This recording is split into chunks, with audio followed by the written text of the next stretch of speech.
The Nets have really struggled. They've lost 7 consecutive games and they're playing so badly without Kevin Durant. And it feels like it's almost a constant referendum on James Harden's desire to be there and all the rest of that. What can you tell us about where Kevin Durant stands on all that?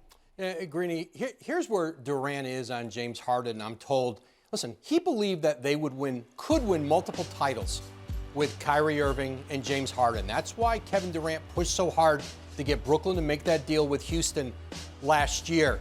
And he still believes that. But he also believes this very strongly, that Harden, everyone else in Brooklyn is going to have to be as committed to this as he's been. And you've seen the level KD has played at from last year through the Olympics, through what was perhaps an MVP season this year.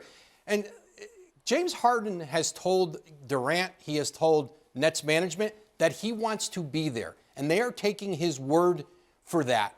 And listen, trade deadline is Thursday. Kevin Durant is not telling the owner, Joe Tsai, the general manager, Sean Marks, what he thinks they should do at the trade deadline. He's letting them handle that. But he believes this. When he comes back from this injury, this knee injury, probably sometime after All-Star break in February, he wants a group there that is as committed as him to winning those titles. Listen, he absolutely wants to continue with James Harden, stay the course with him.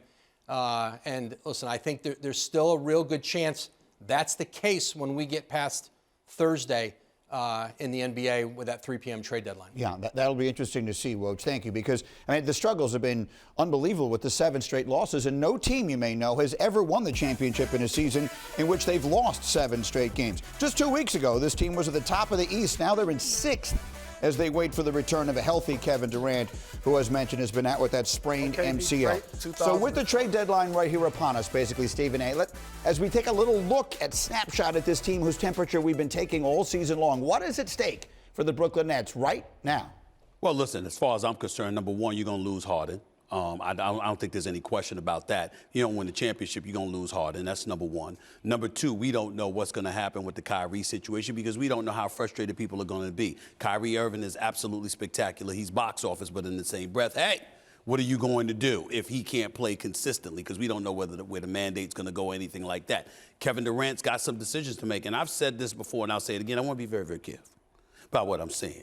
Because, you know, Mama Durant might be watching, and I just want to make sure that I'm very, very clear with what I'm saying. KD, obviously, I said the other day on First Take how, you know something? If you lose, especially if Steph Curry wins and you lose, you're going to be known more for departing and electing to leave Steph Curry to join Kyrie Irving than you might be recognized for the 2 championships and the 2 NBA Finals MVP. We all love basketball, and we know how phenomenal KD is. I think he's the best in the world when healthy. That's just my personal opinion. That's how much respect I have for him. But I've been in the media for a little while. Mike Wilbon's been in the media for a little while. And there are going to be people. All I'm saying is there's going to be people, especially if Golden State wins and Brooklyn doesn't win, with all of this stuff that went on this year, that is going to look at his choice to join with Kyrie Irving and depart from Steph Curry as opposed to staying with Steph Curry.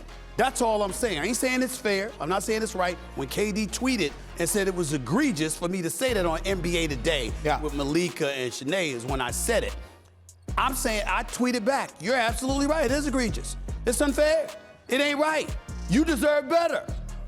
But since when has that had anything to do with headlines on the back pages? Both of you, I mean, you've written columns for years for the Washington Post. You've been a professional athlete and an elite college athlete as well. You know there's plenty of things that are unfair that end up being the narrative, particularly on the back pages. That's all I was saying. Well, Stephen A., you know what, I'm not going to disagree with you there. I think the weight will not fall on Kevin Durant. It will fall, and maybe even shouldn't, on Harden and Kyrie. That's just the way this is set up.